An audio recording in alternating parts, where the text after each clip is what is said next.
There literally are different worlds in which we live. There's the macroscopic world that we see. There's the world of our cells. There's the world of our atoms. There's the world of our nuclei. These are each totally different worlds. They have their own language. They have their own mathematics. They're not just smaller. Each is totally different, but they're complementary. Because I am my atoms, but I am also my cells. I'm also my macroscopic physiology. It's all true. They're just different levels of truth. The deepest level of truth uncovered by science and by philosophy is the fundamental truth of unity. At that deepest subnuclear level of our reality, you and I are literally one. This gradually led into some notions that there was an invisible connection between everything. Physicists give this a name. They call it entanglement. As Einstein put it, he didn't believe that quantum mechanics could be true because it required that there be spooky action at a distance. That was his term. And what he meant is that when we have our ordinary sense of the way that the fabric of reality is, it seems like these two places are absolutely in space, they're separate, and never the twain shall meet. But in fact, it's not true. At some deeper level that we can't see with our eyes very clearly, two places in space are the same. They are co-located, coexisting. So if we imagine that common sense, the way common sense literally meaning that your senses tell you about the world, if that's the way the world is actually constructed, then things like psychic and mystical experience don't make any sense at all. Because the whole point about psychic and mystical experience that makes them strange is the sense that there's some kind of connection between what's going on inside your head and things elsewhere in space and in time. So what this view of quantum mechanics provides is a way of framing what these strange experiences are like. And it reframes it from somehow magically information is getting inside my head from signals or forces or something into a different view, which is that in a sense your head, yes, is here, but it's also spread out through space and time. And so when I'm able to get a telepathic impression from somebody at a distance, it's not because I somehow jumped out there and got it, but because at some deep level, my head and the other person's head are co-located. And such things happen. There are distant viewing experiments. There are even experiments now that you are seeing light flashes and your brain potentials picks up the signature of those light flashes, what is called evoke potential, that can be measured in an EEG machine connected to your brain. And I am sitting over there, no light flashes, I cannot see you, and still my brain potentials, because I am correlated with you in terms of intention, I intend to be directly communicative with your experiences. That intention produces me, gives me the capability of simultaneously having the similar brain potential in my brain. It was first done by Jacobo Greenberg at the University of Mexico and now repeated by Peter Fenwick in London. The great appeal of all to people who don't want to grow up, but want the great parent in the skies looking after them, is to ask Jesus to do it for me. If only I place my trust in Jesus, He will save me from my sins and look after me, and all will be well. Well, Jesus cannot eat my lunch for me, and Jesus cannot be born for me, and neither can Jesus save me, because what we're talking about in real terms is not being saved by anyone, God or otherwise.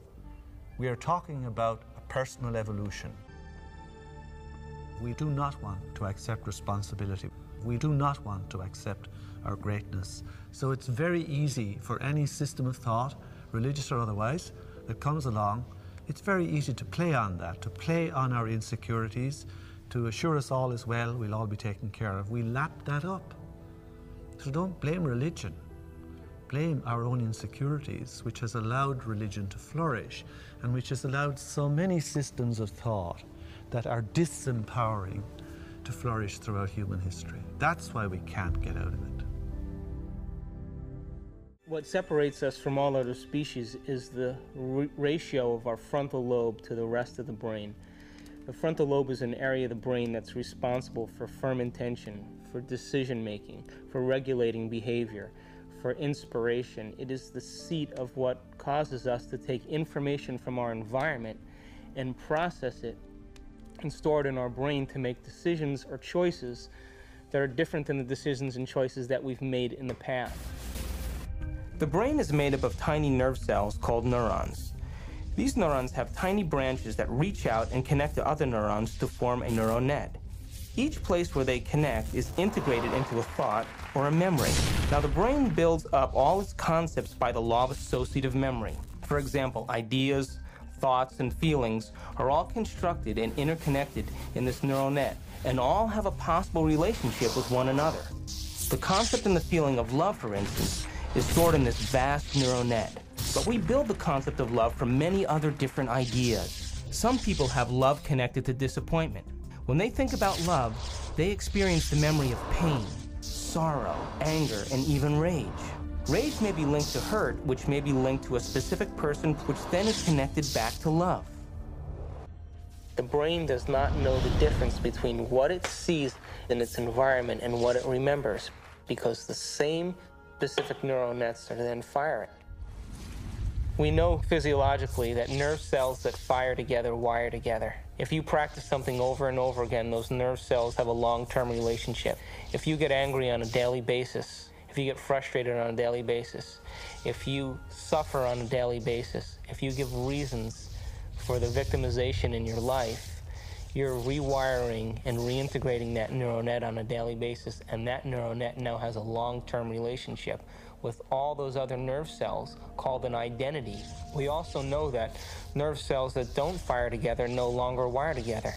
They lose their long-term relationship because every time we interrupt the thought process that produces a chemical response in the body, every time we interrupt it, those nerve cells that are connected to each other start breaking the long-term relationship. There's a part of the brain called the hypothalamus. And the hypothalamus is like a little mini factory, and it is a place that assembles certain chemicals that matches certain emotions that we experience.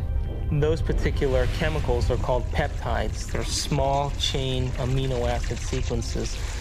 The body's basically a carbon unit that makes about 20 different amino acids all together to formulate its physical structure. In the hypothalamus, we take small chain proteins called peptides, and we assemble them into certain neuropeptides or neurohormones that match the emotional states that we experience on a daily basis. So there's chemicals for anger, and there's chemicals for sadness, and there's chemicals for victimization. There's chemicals for lust.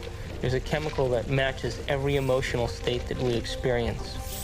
And the moment that we experience that emotional state in our body or in our brain, that hypothalamus will immediately assemble the peptide that then releases it through the pituitary into the bloodstream. The moment it makes it into the bloodstream, it finds its way to different centers or different parts of the body. Now, every single cell in the body has these receptors on the outside. And one cell can have thousands of receptors studying its surface, kind of opening up to the outside world.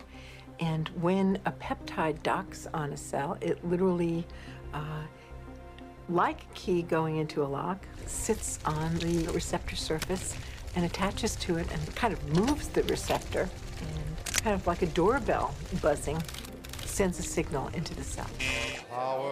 What happens in adulthood is that most of us who've had our glitches along the way are operating in an emotionally detached place, or we're operating as if today were yesterday.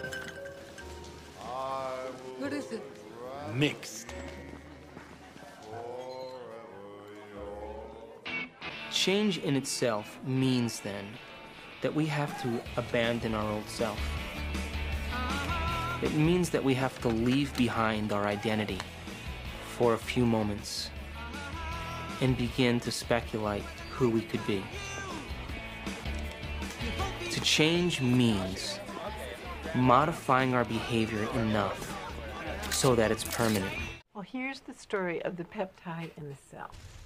The peptides find the receptors and dock onto them and stay attached. Then they come off, and then they can come back on again. And while they're there, they are changing the cell. A receptor that has a peptide sitting in it sets off a whole cascade of biochemical events, some of which changes the nucleus of the cell. Each cell is definitely alive, and each cell has a consciousness, particularly if we define consciousness as the point of view of an observer. There is always the perspective of the cell. The cell knows where it is, the cell knows where it's going, the cell knows what proteins it's making, the cell knows whether it's about to divide or whether it's in a program to stop dividing. In fact, the cell is the smallest unit of consciousness in the body. I'm hungry. The cells are yelling up to the brain saying, hungry! We haven't gotten our fix today. And it's going to start sending impressions to the brain, and the brain is going to start to formulate imagery. It's going to sound like voices in our head. I'm hungry. To think of a reason why we should be depressed. Think of a reason why we should be confused. Think of a reason for our own suffering. And the body is going to be telling the brain that it's not getting its chemical need.